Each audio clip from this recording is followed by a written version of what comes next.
चलो भाई निकल के आकर से தான் வருவேன்னா பாயோட வந்துகிட்டு இருக்கா.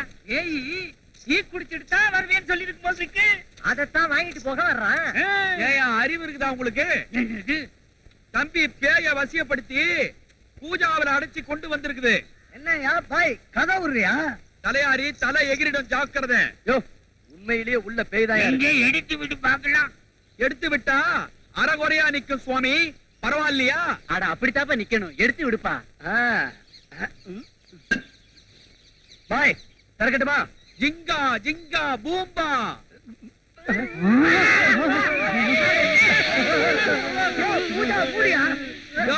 நீங்க தானே பேய அறகுறையா பாக்கணும்னு ஆசைப்பட்டீங்க. தெரியாம சொல்லிட்டா. என் சம்சாரம் ஆண்டாளை தவிர வேற எந்த பொண்ணையும் எடுத்து பார்க்க மாட்டேன். தம்பி குருக்களையா ரொம்ப ஆச்சாரமானவரு. அறகுறையா பார்க்க வெக்கப்படுறாரு. மூடிடு. சும்பே. சும்பேன்னா மூடிக்கோன்னு அர்த்தம். அது சரி, பேய் எப்படி இதுக்குள்ளார வந்துச்சு? மோகினி பிசாசுக்கு மல்லிகை பூனா ரொம்ப பிடிக்கும். ஒரு ஆளாக்கு குண்டு மல்லிகை வாங்கி பேய் நடமாடுற இடத்துல வசியம் பண்ணி வச்சுட்டேன். அந்த பேய் புகையா மாதிரி உள்ள வந்து உட்காந்துருச்சு. ஆமா, மேற்கொண்டு இது என்ன செய்யலான்னு உத்தேசம்? எங்கேயாவது குழி தோண்டி புதைச்சிடலாம். எங்க புதைக்கலாம்? காதை இப்படி குடு. குடும்பங்கள் இருக்கிற இடமா புதைக்க வேண்டாம். பேசாம டீ கடையில புதைச்சு. டீ கடையில புதைக்கிறது தான் நல்லது. பாய் பாய் என்ன காரியம் செய்ய பாக்குறீங்க? பாய் டீ கடை முன்னாடி போச்சீங்கன்னா கை காலெல்லாம் நடுங்கும். சிங்க டீ கூட போட முடியாது. வியாபாரமே கெட்டு போயிடும். அதனால ஒரு 75 வெட்ட ஐயர் வீட்டுக்கு முன்னாடியே போச்சிருக்கோம். சரி, ஐயர் வாசல்ல புதைச்சாதான் மந்திரம் தந்திரம் சொல்லி விரட்டிடுவாரு. பாயி என்ன காழ வாழ்ற? என்ன பாய் 50 75 வாங்கிட்டு உனக்கு பிடிக்காத தலையில கட்டலாம்னு பாக்குறியா? நான் 100 ரூபாய் தர்றேன். நான் சொல்ற இடத்துல புதைக்கிறியா? எங்க? உன் வீட்டு வாசல்ல.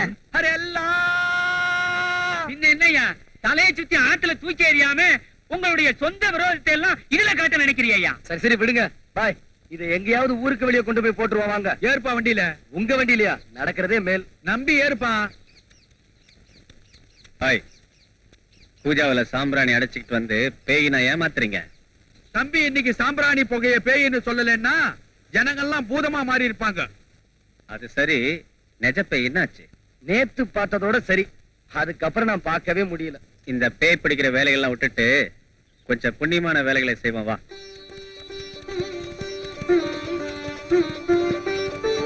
காளியப்பன் பேர்ல அர்ச்சனையும் முடிச்சுட்டேன். இது யார் பேருக்கு பண்ணணும்? சின்னதுரை.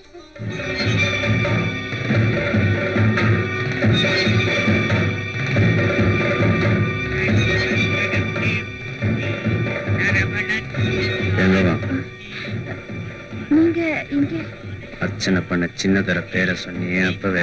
அது வந்து அது பேசாம வீட்டுக்கு வாடி. தவகாரத்தாங்க வச்சுக்கலாம்.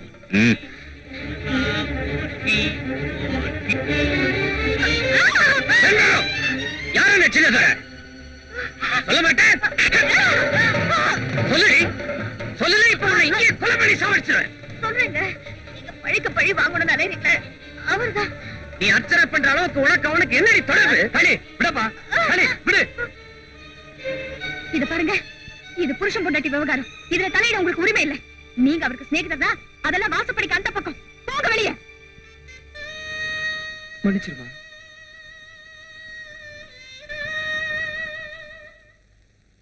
இப்ப சொல்றீங்க சின்னதுரை உங்க எதிரிதான். ஆனா அவர் உயிரோட இருந்தா தாங்க நான் சுமங்கலியா வாழ முடியும். என்ன வளர்ற? அவரை கொலை பண்ணிட்டு நீங்க தூக்குக்கு போயிடுவீங்க. அதுக்கப்புறம் எனக்கு ஏதுங்க வாழ்க்கை? அதனாலதான் அந்த சின்னதொரு நீண்ட ஆயுசோட இருக்கணும். அவர் உயிருக்கு எந்த ஆபத்து ஏற்படக்கூடாதுன்னு அவர் பேருக்கு அர்ச்சனை பண்ணினேன்.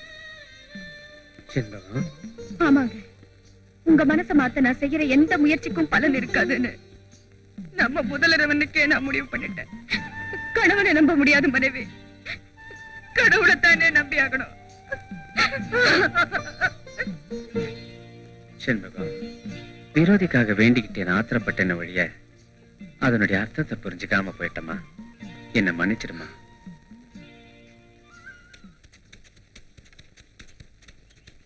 காளி, உலகத்துல இப்படி ஒரு ஜோடி பொருத்த அமையாதுன்னு உன்னையும் மனைவியும் பார்த்து நான் ஆச்சரியப்பட்டது உண்டு. ஆனா உங்களுக்குள்ள இவ்வளவு குழப்பம் இருக்கும் நான் கொஞ்சம் கூட எதிர்பார்க்கல. உன்கிட்ட சொல்றதுக்கு என்ன முத்து? 14 வருஷத்துக்கு முன்னால எங்க அப்பா ஒருத்தன் வெட்டி கொன்னான். அவனை பழி வாங்கணும்னு அலையிறேன். எதிர்பாராம சண்முகம் என் வாழ்க்கையில குறுக்கிட்டான். என் மனசை மாத்த முயற்சி பண்றான். அதான் இந்த குழப்பத்துக்கெல்லாம் காரணம். இப்ப சொல்லு முத்து, நாங்க 2 பேரும் எப்படி நிம்மதியா வாழ்க்கை நடத்த முடியும்? ஒரு மனைவி செய்ய வேண்டிய முயற்சிகளை தான் அவ செய்யறா. அத தப்புன்னு எப்படி சொல்ல முடியும்? முத்து, நான் உன்னையே கேக்குறேன். உங்க அப்பனை ஒருத்த கொலை பண்ணிட்டா, நீ சும்மா இருப்பியா? என்ன பொறுத்த வரைக்கும் நான் பழிக்கு பழிதான் வாங்குவேன். ஆனா நீ செய்யக்கூடாது. உன் உடம்புலதான் ரத்தம் ஓடுது, என் உடம்புல இல்லையா? அப்படி சொல்லல காளி. நான் ஒண்டிக்கிட்டேன். நான் எத்தனை கொலை பண்ணாலும் அது என்னைய பாதிக்கும். ஆனா நீ குடும்பஸ்தன்.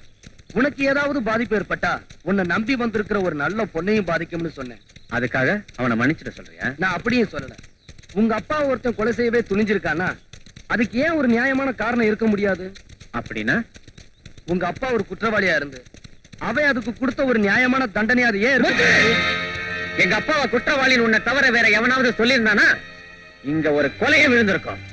கொஞ்ச நாள் பழகினாலும் நெருங்கி பழகிட்டோம்ங்கிற காரணத்துக்காக உன்னை விட்டுறேன். உன் நிலைமையும் எனக்கு புரியுது. உன் மனைவியோட தவிப்பு எனக்கு தெரியுது. உன் மனசை சமாதானப்படுத்ததான் அப்படி சொன்னேன். தப்பா இருந்தா சந்திக்க வைக்கிறேன்னு சொல்லியிருக்கா. இன்னும் கூட நான் நம்புறேன். பண்ணையார் தவறான எந்த நோக்கத்திலும் இந்த காரியத்தை செஞ்சிருக்க மாட்டாருன்னு. அது உங்க விசுவாசத்தை காட்டுது. ஆனா நிச்சயமா அதுக்குண்டான தகுதி அவனுக்கு இல்லைங்கிறத கூடிய சீக்கிரம் புரிஞ்சுக்குவீங்க. அது சரி, இத போட்டு. எதுக்குது? முதல் சந்திப்புல உன்னை அவமானப்படுத்திட்டேல, அதுக்கு நஷ்ட ஈடு.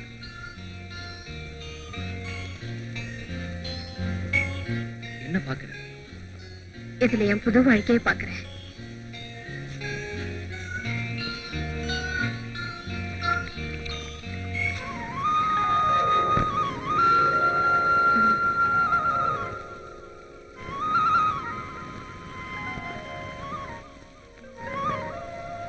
நிஜமா சொல்றேன், இப்ப நீ வனதேவதை மாதிரி இருக்க.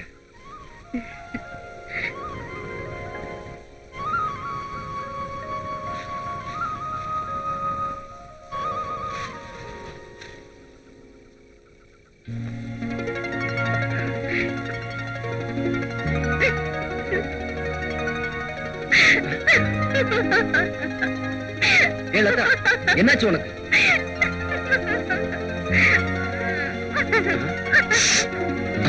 ஐயோ,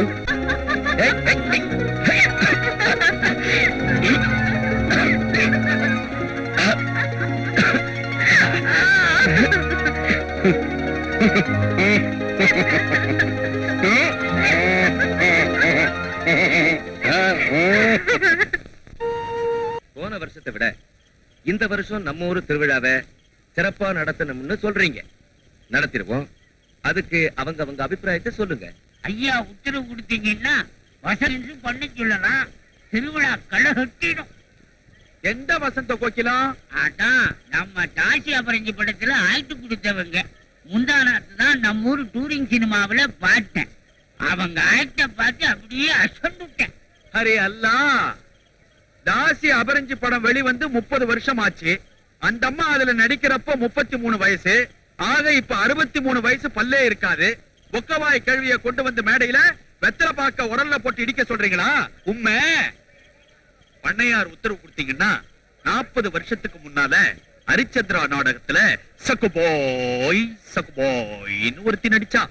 அவளை கொண்டு வந்து இந்த மேடையில நிறுத்தினா ரவா லட்டு மாதிரி இருக்கும். இந்த மாதிரி உருண்டியாவா இருப்பா?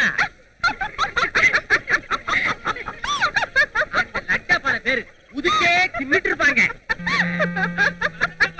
யாருடா இந்த உருப்படி? நம்ம வேட்டக்கார நாகசாமி இருக்கானே, அவன் மக தாய் செத்துட்டா. எல்லாம் நடக்கிறான். பெரிய மனுஷன் கூட நோட்டீஸ் வச்சானே. நான் போகாதது எப்பேற்பட்ட தப்புன்னு இப்பத்தாண்டா புரியுது. வருத்தமே படாதீங்க. அப்ப போயிருந்தா கூட இப்பதாங்க உபயோகமா இருக்கும்.